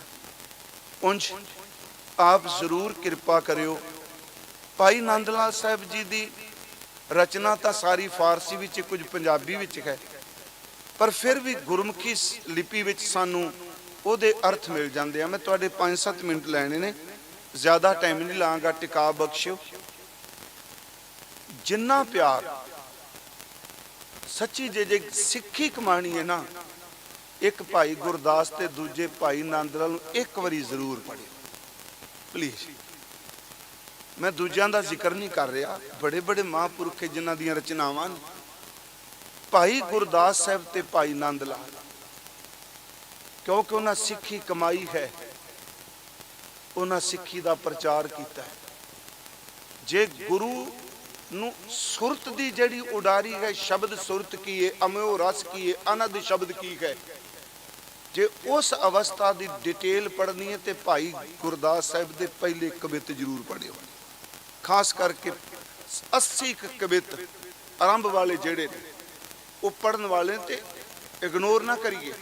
ਉਹ ਇੱਕ ਇੱਕ ਕਵਿਤ ਵਿੱਚ ਉਹਨਾਂ, ਜਿਵੇਂ ਗੁਰਸਿੱਖ ਸੰਦ ਮਿਲੇ 20 ਇੱਕ ਈਸ ਇਤ ਤੇ ਉਲੰਘ ਉਤ ਜਾਏ ਠਹਿਰਾਈ ਹੈ, ਚਰਮ ਦ੍ਰਿਸ਼ਟ ਮੂਦ ਪੇਖਾ ਦ੍ਰਿਸ਼ਟ ਕੈ। ਉਹਦੇ ਵਿੱਚ ਇੰਨੀ ਕਮਾਲ ਕੀਤੀ ਹੈ ਕਿ ਅਨੰਦ ਸ਼ਬਦ ਕੀ ਹੈ, ਦਸ਼ਮ ਦੁਆਰ ਕੀ ਹੈ, ਅਮਿਓ ਰਸ ਕੀ ਹੈ। ਉਹਨਾਂ ਦੀਆਂ ਵਾਰਾਂ ਵਿੱਚ ਸਿਫਤਾਂ ਨੇ। ਭਾਈ ਨੰਦ ਲਾਲ ਸਾਹਿਬ ਜੈਸਾ ਮਹਾਂਪੁਰਖ, ਜਿੰਨੀ ਉਸ ਬੰਦੇ ਨੇ ਗੁਰੂ ਗੋਬਿੰਦ ਸਿੰਘ ਦੀ ਸਿਫਤ ਕੀਤੀ ਨਾ, ਆ ਗੰਜਨਾਮਾ ਤੁਸੀਂ ਪੜ੍ਹਦੇ ਹੋ, ਨਾਸਿਰੋ ਮਨਸੂਰ ਗੁਰੂ ਗੋਬਿੰਦ ਸਿੰਘ, ਏਜ ਦੀ ਮਨਜੂਰ ਗੁਰੂ ਗੋਬਿੰਦ ਸਿੰਘ। ਮੈਂ ਪਟਨਾ ਸਾਹਿਬ ਬੇਨਤੀ ਕੀਤੀ ਕਿ ਕਲਗੀ ਵਾਲਿਆ, ਜਿੰਨੀ ਜਾਪ ਸਾਹਿਬ ਵਿੱਚ ਤੁਸੀਂ ਅਕਾਲ ਪੁਰਖ ਦੀ ਸਿਫਤ ਕਰਨ ਵਿੱਚ ਕਮਾਲ ਕਰ ਦਿੱਤੀ, ਉਨੀ ਭਾਈ ਨੰਦ ਲਾਲ ਨੇ ਗੰਜਨਾਮੇ ਵਿੱਚ ਤੇਰੀ ਸਿਫਤ ਕਰਨ ਵਿੱਚ ਕਮਾਲ ਕਰ ਦਿੱਤੀ। ਜਾਪ ਸਾਹਿਬ ਜਦੋਂ ਪੜ੍ਹਨੇ ਆ, ਵੇਖੋ ਨਿਤਨੇਮ ਨੇ ਕਦੀ ਜ਼ਿੰਦਗੀ ਛੱਡਣਾ। ਮੇਰੀ ਹੱਥ ਜੋੜ ਕੇ ਬੇਨਤੀ ਜੇ, ਪੈਰ ਦੇ ਅੰਗੂਠੇ ਤੋਂ ਲੈ ਕੇ ਸਿਰ ਦੀ ਚੋਟੀ ਤੱਕ ਇਬਾਦਤ ਦਾ ਪੁਤਲਾ ਬਣ ਜਾਓ, ਪਰ ਗੁਰੂ ਦੇ ਦਿੱਤੇ ਨੇਮ ਨੂੰ ਕਦੀ ਨਹੀਂ ਛੱਡਣਾ। ਨੇਮ ਨਹੀਂ, ਜਿਹੜਾ ਬੰਦਾ ਨੇਮ ਛੱਡ ਗਿਆ ਨਾ, ਵਾਹਿਗੁਰੂ ਬਖਸ਼ ਦਿਓ, ਪਹਿਲੇ ਦਿਨ ਹੀ ਅਹੰਗਤਾ ਆ ਗਈ, ਮੈਂ ਹੁਣ ਕੁਝ ਬਣ ਗਿਆ, ਹੁਣ ਮੈਨੂੰ ਨਿਤਨੇਮ ਦੀ ਲੋੜ ਨਹੀਂ। ਉਸ ਅਹੰਗਤਾ ਦੇ ਬੀਜ ਨੇ ਇਹਨਾਂ ਕੋ ਅੰਦਰੋਂ ਸੁਕਾ ਦੇਣਾ ਹੈ ਨਾ, ਸੱਚੀ ਆਵੇ ਬੰਦਾ ਆਪਣੇ ਆਪ ਹੀ ਖਿਜੀ ਜਾਂਦਾ। ਮਨ ਲੱਗੇ ਨਾ ਲੱਗੇ, ਕਦੀ ਆਪਣੀ ਜ਼ਿੰਦਗੀ 'ਚ ਨੇਮ ਨਾ ਛੱਡੋ। ਮੈਂ ਤਾਂ ਕਹਿੰਦਾ ਕਈ ਵਾਰੀ ਸਵੇਰੇ ਆਪਾਂ ਉੱਠਨੇ, ਚਲੋ ਕਈ ਸੱਜਣ ਪੁੱਛਦੇ ਜੀ ਸਵੇਰੇ ਉੱਠਦਿਆਂ ਸਾਰ, ਮੈਂ ਕਹਿੰਦਾ ਜਿੱਦਾਂ ਮਹਾਰਾਜ ਨੇ ਕਿਹਾ ਉੱਠਦਿਆਂ ਸਾਰ ਤੁਸੀਂ ਮੂਲ ਮੰਤਰ ਕਰੋ, ਵਾਹਿਗੁਰੂ ਸ਼ਬਦ ਜਪੋ, ਕੁਛ ਵੀ ਨਹੀਂ ਨਾ। ਮੇਰੀ ਗੱਲ ਨੂੰ ਮਹਿਸੂਸ ਨਾ ਕਰਿਓ, ਇਸ਼ਨਾਨ ਕਰਨਾ ਮੰਜਨ ਕਰਨਾ ਜ਼ਰੂਰੀ ਹੈ, ਪਰ ਜੇ ਕੁਛ ਵੀ ਨਹੀਂ, ਜਾਗਦੇ ਪਏ ਆ, ਜੇ ਤੁਹਾਨੂੰ ਜਪਜੀ ਸਾਹਿਬ ਚੇਤੇ ਵੇ ਤੇ ਉੱਥੇ ਟਿਕ ਕੇ ਹੀ ਮੰਜੇ ਤੇ ਜਪਜੀ ਸਾਹਿਬ ਸ਼ੁਰੂ ਕਰ ਦਿਓ, ਉਹਦੇ ਨਾਲ ਘਟਨਾ ਕੁਝ ਨਹੀਂ, ਰਹਿਮਤ ਜ਼ਰੂਰ ਹੋਵੇਗੀ। ਇਹ ਸਿੱਖੀ ਜਿਹੜੀ ਹੈ ਕਿ ਕਵਿਤਾ ਥੋੜਾ ਬਾਣੀ। ਭਾਈ ਨੰਦ ਲਾਲ ਸਾਹਿਬ ਨੂੰ ਉਹਦੀ ਸ਼ਰਧਾ ਵੇਖੋ, ਗੁਰੂ ਗੋਬਿੰਦ ਸਿੰਘ ਤੋਂ 33 ਸਾਲ ਵੱਡੇ ਨੇ ਭਾਈ ਨੰਦ ਲਾਲ ਜੀ। ਗੁਰੂ ਗੋਬਿੰਦ ਸਿੰਘ ਜੀ ਜਿੱਡੇ ਉਹਦੇ ਪੁੱਤਰ ਧੀਆਂ ਨੇ ਭਾਈ ਨੰਦ ਲਾਲ ਜੀ ਦੇ। ਜਦੋਂ ਏਡਾ ਵੱਡਾ ਵਿਦਵਾਨ ਜਦੋਂ ਗੁਰੂ ਗੋਬਿੰਦ ਸਿੰਘ ਦੀ ਸਿਫਤ ਕਰਦਾ, ਉਹ ਕਹਿੰਦਾ ਜਿਹੜਾ ਜਪਜੀ ਸਾਹਿਬ ਵਿੱਚ ਤੁਸੀਂ ਪੜ੍ਹਦੇ ਹੋ, ਕਰਤਾ ਪੁਰਖ, ਹਰ ਚੀਜ਼ ਦਾ ਬਣਾਉਣ ਵਾਲਾ, ਹਨਾ, ਕ੍ਰੀਏਟਰ, ਤੇ ਇਸ ਸਾਰੀ ਰਚਨਾ ਸਮਾਇਆ ਹੋਇਆ, ਤੇ ਜਿਹਨੂੰ ਆਪ ਬਾਣੀ ਚ ਪੜ੍ਹਦੇ ਹੋ, ਗੁਰ ਕਰਤਾ ਗੁਰ ਕਰਨਾ ਜੋਗ, ਗੁਰ ਪਰਮੇਸ਼ਰ ਹੈ ਪੀ ਹੋਗ। ਇੱਕ ਮੈਂ ਸਤਰ ਪੜ੍ਹਨੀ ਤੁਹਾਨੂੰ ਸਭ ਨੂੰ ਚੇਤੇ ਵੇ, ਕਾਦਰੇ ਖਰਕਾਰ ਗੁਰ ਗੋਬਿੰਦ ਸਿੰਘ। ਕਾਦਰੇ ਖਰਕਾਰ, ਹਰ ਕਾਰ ਦੇ ਕਰਤੇ ਦਾ ਨਾਮ ਗੁਰੂ ਗੋਬਿੰਦ ਸਿੰਘ ਹੈ। ਵਾਹ ਵਾਹ, ਏਡੀ ਵੱਡੀ ਸ਼ਰਧਾ ਕਿਸੇ ਕੋਲ ਹੋਵੇਗੀ? ਕਹਿੰਦੇ ਜੋ, ਥੋੜਾ ਰੁਕ ਜਾਓ, ਜਿੰਨਾ ਕੁਝ ਸ੍ਰਿਸ਼ਟੀ ਚ ਬਣਿਆ ਹੈ, ਹਰ ਚੀਜ਼ ਨੂੰ ਬਣਾਉਣ ਵਾਲਾ ਮੇਰਾ ਗੁਰੂ ਗੋਬਿੰਦ ਸਿੰਘ ਹੈ। ਕਾਦਰੇ ਖਰਕਾਰ ਗੁਰੂ ਗੋਬਿੰਦ ਸਿੰਘ, ਬੇਕਸਾ ਰਾ ਯਾਰ, ਸ਼ਬਦ ਹੈ ਬੇਕਸ, ਬੇਕਸਾ ਬਹੁਵਚਨ। ਜਿਨ੍ਹਾਂ ਲੋਕਾਂ ਦਾ ਡਿੱਗਿਆਂ ਦਾ ਕੋਈ ਵੀ ਯਾਰ ਨਹੀਂ, ਇਹ ਡਿੱਗਿਆ ਹੋਇਆਂ ਦਾ ਜਿਹੜਾ ਯਾਰ ਹੈ ਉਹਦਾ ਨਾਮ ਗੁਰੂ ਗੋਬਿੰਦ ਸਿੰਘ ਹੈ। ਕਾਦਰੇ ਖਰਕਾਰ ਗੁਰੂ ਗੋਬਿੰਦ ਸਿੰਘ, ਬੇਕਸਾਰਾ ਯਾਰ ਗੁਰੂ ਗੋਬਿੰਦ ਸਿੰਘ। ਅਗਲੀ ਗੱਲ, ਹਜ਼ੂਰ ਦੇ ਇੱਥੇ ਇੱਕ ਤਿਲ ਸੀ, ਉਹ ਜ਼ਿਕਰ ਕਰਦਾ ਮਹਿਬੂਬ ਦੇ ਸਰੂਪ ਦੇ। ਇੱਕ ਤਾਂ ਸ਼ੇਰ ਤੁਸੀਂ ਸਾਰੇ ਜਾਣਦੇ ਹੋ, ਦੀਨ ਦੁਨੀਆ ਦਰ ਕਮੰਦੇ ਆਪੁਰੀ ਰੁਖਸਾਰੇ ਮਾਂ ਖਰਦੋ ਆਲਮ ਕੀਮਤੇ ਯਕਤਾਰੇ ਮੂਵੇ ਯਾਰ। ਜਦੋਂ ਗਜ਼ਲਾਂ ਪੜ੍ਹਨੇ ਆ, ਪਹਿਲੇ ਸ਼ੇਰ ਚ ਭਾਈ ਸਾਹਿਬ ਕਹਿੰਦੇ ਆ, ਕਹਿੰਦੇ ਨੇ ਆ ਸਰੀਰ ਮੈਂ ਲੈ ਕੇ ਕਿਉਂ ਆਇਆ? ਨੰਦ ਲਾਲ ਸਾਹਿਬ ਭਾਈ ਸਾਹਿਬ ਕਹਿੰਦੇ ਮੈਂ ਕਿਉਂ ਇਹ ਤਨ ਲਿਆ ਹੈ? ਕਹਿੰਦੇ ਮੈਨੂੰ ਪਤਾ ਲੱਗਾ ਮੇਰਾ ਕਰੋੜਾਂ ਬ੍ਰਹਮੰਡਾਂ ਦਾ ਮਹਿਬੂਬ ਪੰਜ ਤੱਤਾਂ ਦੇ ਪੁਤਲੇ ਵਿੱਚ ਚੱਲਿਆ, ਮੈਂ ਵੀ ਫਿਰ ਤਨ ਧਾਰਨ ਕਰਕੇ ਆ ਗਿਆ। ਹਵਾਏ ਬੰਦਗੀ ਅਵੁਰਦ ਦਰ ਵਜੂਦ ਮਰਾ, ਵਗਰ ਨੇ ਜੋ ਕੇ ਚੁਨੀ ਆਮਦਨ ਨਾਬੂਦ ਮਰਾ। ਮੈਨੂੰ ਕੋਈ ਸ਼ੌਕ ਨਹੀਂ ਇਸ ਸਰੀਰ ਵਿੱਚ ਰਹਿਣ ਦਾ, ਮੈਂ ਤਾਂ ਸਰੀਰ ਚੁੱਕੀ ਫਿਰਨਾ ਕਿਉਂਕਿ ਤੂੰ ਵੀ ਸਰੀਰ ਦੇ ਵਿੱਚ ਹੈ। ਦੇਖੋ ਇਹਦੀਆਂ ਸਿਫਤਾਂ ਕਿੰਨੀਆਂ ਨੇ। ਮੈਂ ਖੈਰ ਸਮੇਂ 'ਚ ਰਹਿ ਕੇ, ਕਿਉਂਕਿ ਇਹ ਲਫ਼ਜ਼ ਮੈਂ ਯਤਨ ਕਰ ਰਿਹਾ ਵਾਂ, ਮੈਂ ਉਸ ਦਿਨ ਵੀ ਬੈਠੇ ਨੇ ਭਾਈ ਸਾਹਿਬ ਜੀ ਦਲਬੀਰ ਸਿੰਘ, ਮੇਰੀ ਇੱਛਾ ਇੱਕ ਵਾਰੀ ਜ਼ਫਰਨਾਮੇ ਦੇ ਅਰਥ ਜ਼ਰੂਰ ਹੋ ਜਾਣ। ਸਮੇਂ ਦਾ ਪਤਾ ਨਹੀਂ ਹੁੰਦਾ, ਖਾਸ ਕਰਕੇ ਭਾਈ ਸਾਹਿਬ ਦੀਆਂ ਜਿਹੜੀਆਂ ਰਚਨਾਵਾਂ ਨੇ, ਕਿਉਂਕਿ ਗੁਰਮੁਖੀ ਸਕ੍ਰਿਪਟ 'ਚ ਲਿਖੀਆਂ ਨੇ। ਜ਼ਫਰਨਾਮੇ ਦਾ ਜ਼ਿਕਰ ਅਸੀਂ ਸਾਰੇ ਕਰਨੇ, ਯਤਨ ਮੈਂ ਕਰ ਰਿਹਾ ਆਉਣ ਵਾਲੇ ਦਿਨਾਂ 'ਚ ਜ਼ਫਰਨਾਮੇ ਦਾ ਗੁਟਕਾ ਛਾਪਿਆ ਜਾਏ। ਇਹ ਨਹੀਂ ਕਿ ਆਪਾਂ ਨਿਤਨੇਮ ਦੀ ਕੋਈ ਮੁਕਾਬਲੇ ਕਰ ਲੱਗਿਆ, ਹਰ ਸਿੱਖ ਉਹਦਾ ਇੱਕ ਵਾਰੀ ਪਾਠ ਤਾਂ ਕਰੇ। ਜਦੋਂ ਪਹਿਲਾ ਸ਼ੇਰ ਪੜ੍ਹਨੇ ਆ, ਫਾਰਸੀ ਵਾਲਾ ਦੰਗ ਰਹਿ ਜਾਂਦਾ। ਕਮਾਲੇ ਕਰਾਮਾਤ ਕਾਇਮ ਕਰੀਮ, ਰਜ਼ਾ ਬਖਸ਼ ਰਾਜ਼ ਕਰੇ ਹਾਕਮ ਰਹੀਮ। ਇਹਨੂੰ ਅਨੁਪਰਾਸ ਸ਼ਬਦਾ ਅਲੰਕਾਰ ਕਹਿੰਦੇ ਆ ਕਵਿਤਾ ਵਿੱਚ। ਅਨੁਪਰਾਸ ਸ਼ਬਦਾ ਅਲੰਕਾਰ, ਇਹਦਾ ਮਤਲਬ ਹੁੰਦਾ ਇੱਕ ਅੱਖਰ ਨਾਲ ਪੂਰੀ ਦੀ ਪੂਰੀ ਸਤਰ ਲਿਖ ਦੇਣੀ। ਕਮਾਲੇ ਕਾਫ, ਕਰਾਮਾਤ ਫਿਰ ਕਾਫ, ਪਹਿਲਾ ਕੱਕਾ ਆ ਗਿਆ ਨਾ ਪੰਜਾਬੀ ਚ। ਕਮਾਲੇ ਕਾਫ, ਕਰਾਮਾਤ ਕਾਫ, ਕਾਇਮ, ਕਾਇਮ ਦੋ ਨੁਕਤਿਆਂ ਵਾਲੀ ਕਾਫ ਹੈ। ਕਮਾਲੇ ਕਰਾਮਾਤ ਕਾਇਮ, ਕਰੀਮ ਫਿਰ ਕੱਕਾ, ਰਜਾ ਬਖਸ਼ ਰੇ, ਰਾਜ਼ਿਕ ਫਿਰ ਰੇ, ਰਹਾकुन फिर रे, रहीम फिर रे। ਜਦੋਂ ਪਹਿਲਾ ਸ਼ੇਰ ਹੀ ਕੋਈ ਪੜਦਾ ਕਹਿੰਦਾ ਵਾਹ ਓਏ ਇਹ ਕੈਸਾ ਵਿਦਵਾਨ ਹੋਵੇਗਾ, ਪਹਿਲੇ ਸ਼ੇਰ ਦੇ ਵਿੱਚ ਹੀ ਅਲੰਕਾਰ ਦੇ ਦਿੱਤਾ। ਇਹ ਗੱਲਾਂ ਨੇ ਸਮਝਣ ਵਾਲੀਆਂ, ਜਿਨ੍ਹਾਂ ਵੱਲ ਆਪਾਂ ਧਿਆਨ ਨਹੀਂ ਦਿੰਦੇ। ਮੇਰਾ ਚਲੋ ਵਿਸ਼ਾ ਨਹੀਂ ਸੀ ਇਹ। ਇੱਕ ਸ਼ੇਰ ਹੈ ਹਜ਼ੂਰ ਦਾ, ਚੇ ਖੁਸ਼ ਗੁਫਤ ਫਰਦੋਸ਼ੀ ਖੁਸ਼ ਜ਼ੁਬਾਨ। ਔਰੰਗਜ਼ੇਬ ਨੂੰ ਕਹਿੰਦਾ ਚੇ ਖੁਸ਼ ਗੁਫਤ ਫਿਰਦੋਸੀ ਖੁਸ਼ ਜ਼ੁਬਾਨ।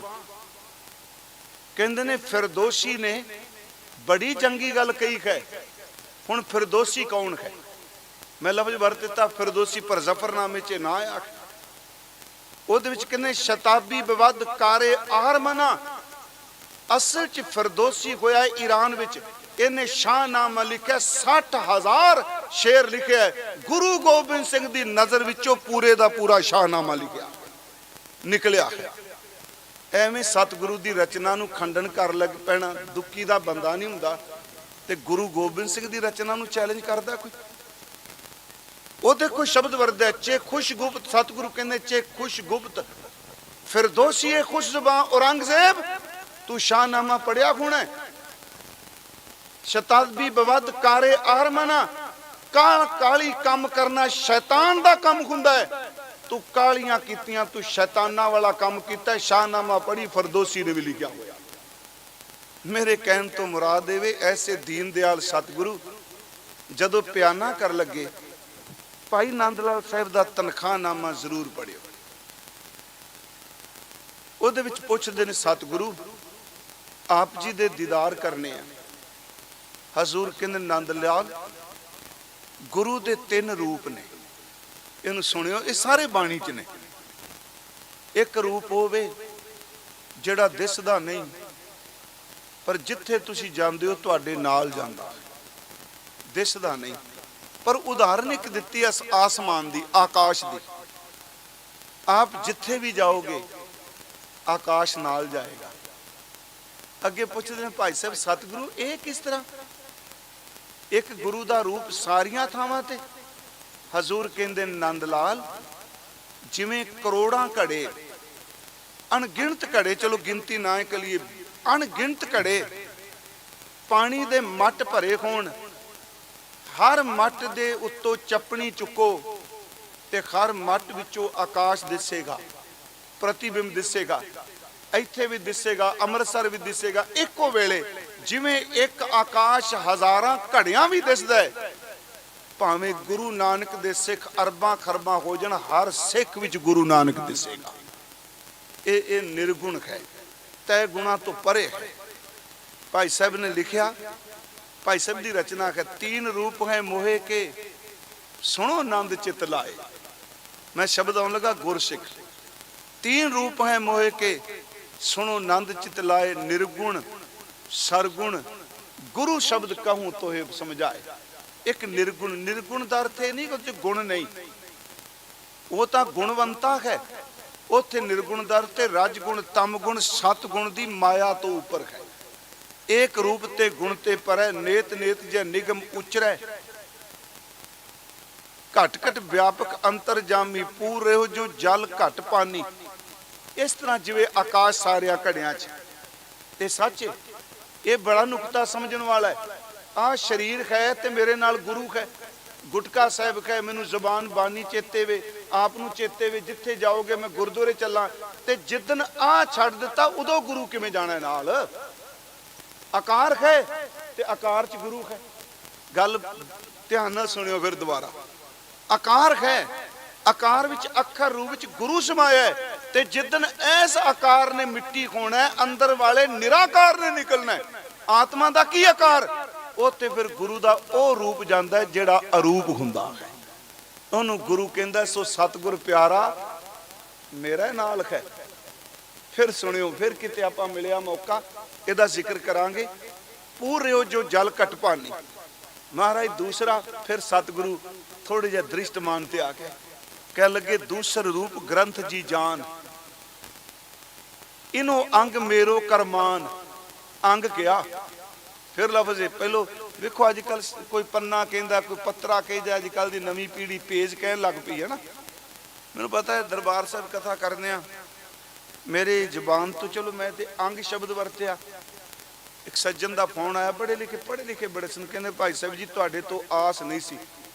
तो मैं सोचा पता नहीं यार किहड़ी गलती हो गई होनी। अज प्रचारक की जिंदगी बड़ी औखी, जे कहना ही सौखा, टीवी ते आउंदे आ, इस तरह हुंदा है। एक बारी क्लर्क दिंदा इंटरव्यू, उदों बाद दफ्तर च अपनी मर्जी नाल ही जांदा है। साडी तां रोज़ इंटरव्यू है, ओहदी इंटरव्यू एक बंदा लैंदा, सानू हज़ारां अखां देखदियां, रोटी साडी देखी जाती है, बैठा किवें, ते कई बारी बंदा कोई लभ अगे पिछे हो जाए तां भी डर। मैनूं याद है ने भाई हरजिंदर सिंह सी, गल शुगल वाली है, वैनकूवर गए।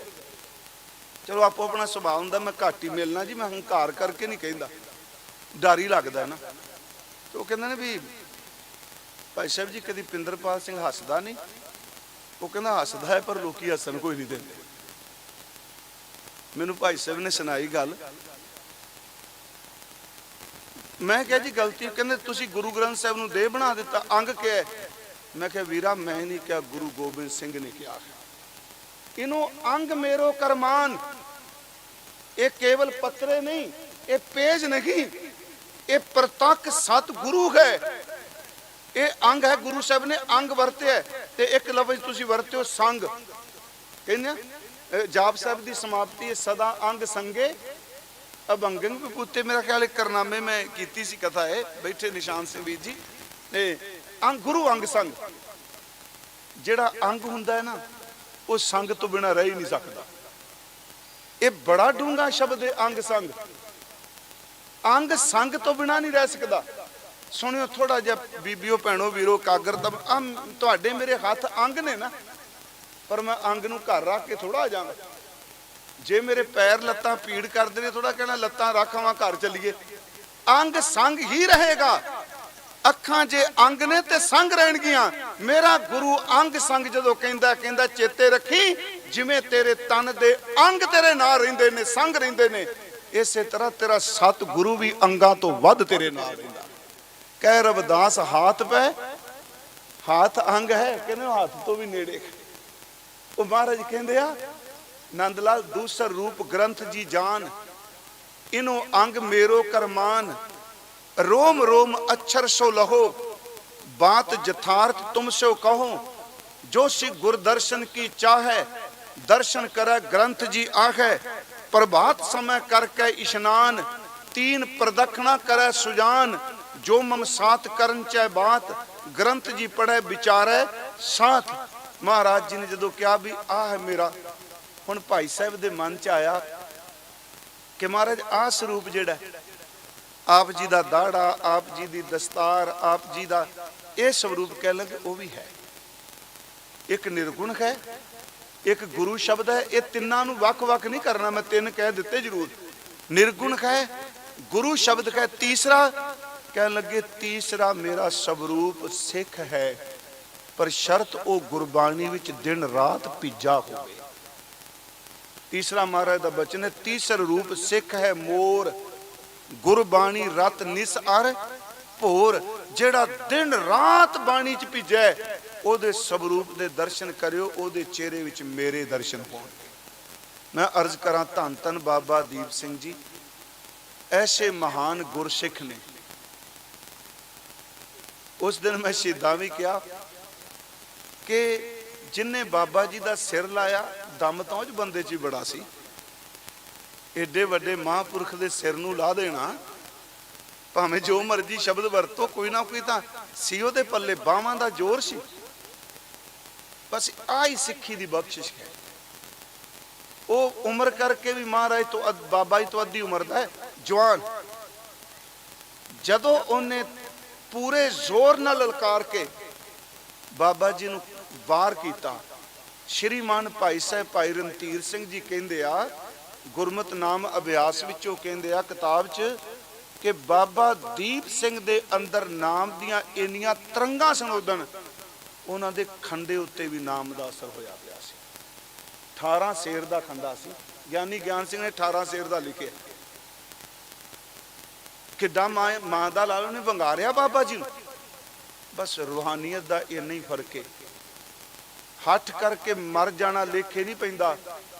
जिदन कमाई वाला मरदा है ते तख्त ते पलट के चला जाता है। इनू फिर सुनियो, इबादत सिक्खी दा नींह है, शहादत सिक्खी दा गुंबद है। नींह पक्की होवेगी, अटारियां उच्चियां होणगियां।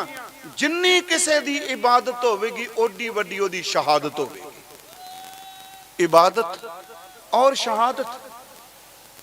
फिर सुनो बेनती है कि गुरु तेग बहादुर तो पहला औरंगजेब ने कतल नहीं किते। उन्हें सरमद वर्गा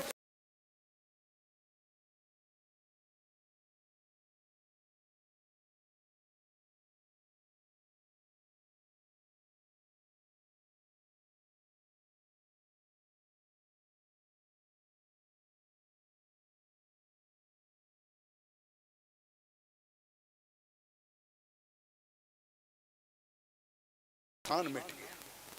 मैं आपनू बेनती करांगा, उस बंदे ने जरूर चलाया, वार कीता। वो इन्ना तकड़े दिल वाला, उन्हें एक वार नाल बाबा जी दा सिर ला दिता। बाबा जी ने ओदा सिर ला दिता। पर फर्क इन्ना कला जोर नहीं हुंदा, इबादत भी हुंदी। मैं आपनू बेनती करा, किसान वीर उत्थे बैठा, जो कुछ वापरिया तुहानू पता है। एक किरपा करो, मैं जाया कई बारी, सारे उन्हां लई अरदास करो। सतगुरु एक सुरता नहीं सानू, क्योंकि जिस मुकाम ते असीं बैठे हैं, जिस हाकम कोल ताकत है, ਉਹ ਹਰ ਹੱਥ ਕੰਡੇ ਦੀ ਵਰਤੋਂ ਕਰੇਗਾ। ਪਰ ਆਪ ਜਿੱਥੇ ਜਿੱਥੇ ਬੈਠੇ ਹੋ ਸਿਮਰਨ ਕਰਿਓ, ਅਰਦਾਸ ਕਰਿਓ। ਪਰ ਮੈਂ ਇਸ ਗੱਲੋਂ ਨਿਰਾਸ਼ ਨਹੀਂ, ਜਿੱਤੇ ਜਾਂ ਹਾਰੇ ਸਿੱਖ ਦੀ ਸ਼ਾਨ ਗੁਰੂ ਗੋਬਿੰਦ ਸਿੰਘ ਵੱਖਰੀ ਹੀ ਰੱਖੇ। ਪਰ ਇੱਕ ਚੜ੍ਹਦੀ ਕਲਾ ਜ਼ਰੂਰ ਚੇਤੇ ਰੱਖਿਓ, ਬਲ ਛੁਟਕਿਓ ਬੰਧਨ ਪਰੇ, ਕਛੂ ਨਾ ਹੋ ਤੂੰ ਪਾਏ, ਕਹੋ ਨਾਨਕ ਅਬ ਓਟ ਕਰ ਗਾਜੋਂ ਹੋ ਸਹਾਏ। ਤੇ ਗੁਰੂ ਤੇਗ ਬਹਾਦਰ ਕਹਿੰਦਾ ਨਿਰਾਸ਼ ਨਾ ਹੋ, ਬਲ ਹੋਵਾ ਬੰਧਨ ਛੁਟੇ, ਸਭ ਕਿਛ ਹੋ ਤੂੰ ਪਾਏ, ਨਾਨਕ ਸਭ ਕੀ ਤੁਮਰੇ ਹਾਥ ਮੈਂ ਤੁਮੀ ਹੋਤ ਸਹਾਏ। ਜਦੋਂ ਉਹ ਚਾਲਾਂ ਫੇਲ ਕਰਨ ਤੇ ਆ ਜਾਏ ਤੇ ਵੱਡੀਆਂ ਵੱਡੇ ਧਰੇ ਧਰਾਏ ਰਹਿ ਜਾਂਦੇ। ਸਤਿਗੁਰੂ ਅੱਗੇ ਸਾਰੇ ਅਰਦਾਸ ਕਰਿਓ, ਉਹਨਾਂ ਨੂੰ ਚੜ੍ਹਦੀ ਕਲਾ ਬਖਸ਼ੇ। ਮੈਂ ਆਪ ਨੂੰ ਸਮਾਪਤੀ ਕਰਾਂ। ਸਿਰ ਲਾ ਦਿੱਤਾ ਉਹਨੇ, ਹੱਠੀ ਸੀ, ਤਾਕਤ ਵਾਲਾ ਸੀ, ਯੁਰਤ ਵਾਲਾ ਲਵਾ ਵੀ ਗਿਆ। ਉਹਦਾ ਸਿਰ ਲੱਥਾ ਤੇ ਉਹਦਾ ਧੜ ਕੁਝ ਸਮਾਂ ਜ਼ਮੀਨ ਤੇ ਤੜਫਦਾ, ਉਹਦੇ ਚੋਂ ਜਿੰਦ ਨਿਕਲੀ। ਪਰ ਇਸ ਵਕਤ ਇਬਾਦਤ ਵਾਲਾ ਸੀ, ਉਹਦਾ ਧੜ ਥੱਲੇ ਡਿੱਗਿਆ ਹੀ ਕੋਈ ਨਹੀਂ। ਉਹਨੇ ਡਿੱਗਦੇ ਸਿਰ ਨੂੰ ਆਪਣੀ ਤਲੀ ਉੱਤੇ ਰੱਖ ਲਿਆ। ਬਸ ਇੰਨਾ ਹੀ ਫਰਕ ਹੈ ਇਬਾਦਤ ਦਾ, ਬੰਦਗੀ ਦਾ। ਕਿਉਂਕਿ ਇਹ ਕਟਾਕਸ਼ ਨਹੀਂ ਕਰਨੇ ਚਾਹੀਦੇ। ਇੱਥੇ ਸੱਟ ਵੱਜੀ, ਇੰਜ ਹੋ ਗਿਆ। ਮੈਂ ਬੇਨਤੀ ਕਰਾਂ, ਇਹ ਕਹਿ ਦਿਓ ਵੀ ਸਾਰਾ ਲੈ ਗਿਆ ਸੀ ਜੀ, ਇਸ ਤਰ੍ਹਾਂ ਹੱਥ ਧੱਕਿਆ ਸੀ, ਇਸ ਦੀ ਕਹਿੰਦੇ ਆ ਨਾ, ਜਦੋਂ ਗੱਲ ਸ਼ੁਰੂ ਇਸ ਤਰ੍ਹਾਂ ਰੱਖਿਆ ਸੀ। ਜਿਹੜੇ ਇਸ ਤਰ੍ਹਾਂ ਕਹਿੰਦੇ ਇਸ ਤਰ੍ਹਾਂ ਚੱਲ ਕੇ ਦਿਖਾ ਦਿਓ ਕਿਤੇ। ਮੈਂ ਨਹੀਂ ਤਰਕ ਕਰਾਂਗਾ, ਮੈਂ ਇਹ ਨਹੀਂ ਮੈਂ ਆਪਣਾ ਤਲੀ ਤੇ ਹੱਥ ਰੱਖ ਸਿਰ ਰੱਖ ਸਕਣਾ। ਪਰ ਮੈਨੂੰ ਇੰਨਾ ਪਤਾ ਹੈ ਇਬਾਦਤ ਉਹ ਕੁਛ ਕਰਦੀ ਹੈ ਜਿੱਥੇ ਸਾਇੰਸ ਫੇਲ ਹੋ ਜਾਂਦੀ ਹੈ। ਇਹ ਪ੍ਰਮਾਤਮਾ ਦੀ ਬਖਸ਼ਿਸ਼ ਹੁੰਦੀ ਹੈ। ਉਸ ਮਹਾਂਪੁਰਖ ਨੇ ਤਲੀ ਤੇ ਸੀਸ ਰੱਖਿਆ। ਤੇ ਮੈਂ ਪਾਹੂ ਪਿੰਡ ਵੀ ਉਦਣ ਕਥਾ ਕੀਤੀ, ਮੱਥੇ ਅਸੀਂ ਸਾਰੇ ਟੇਕਦੇ ਸਾਂ। ਕਮਾਈ ਵਾਲਾ ਜਿੱਥੇ ਮੱਥਾ ਟੇਕਿਆ ਉੱਥੇ ਦੁਨੀਆ ਮੱਥੇ ਟੇਕਣ ਲੱਗ ਪਈ। ਇਹ ਹੈ ਬਾਬਾ ਜੀ ਦਾ, ਆਪ ਜੀ ਯਾਦ ਕਰ ਰਹੇ ਹੋ। ਆਪ ਸਭ ਦਾ ਬਹੁਤ ਬਹੁਤ ਧੰਨਵਾਦ।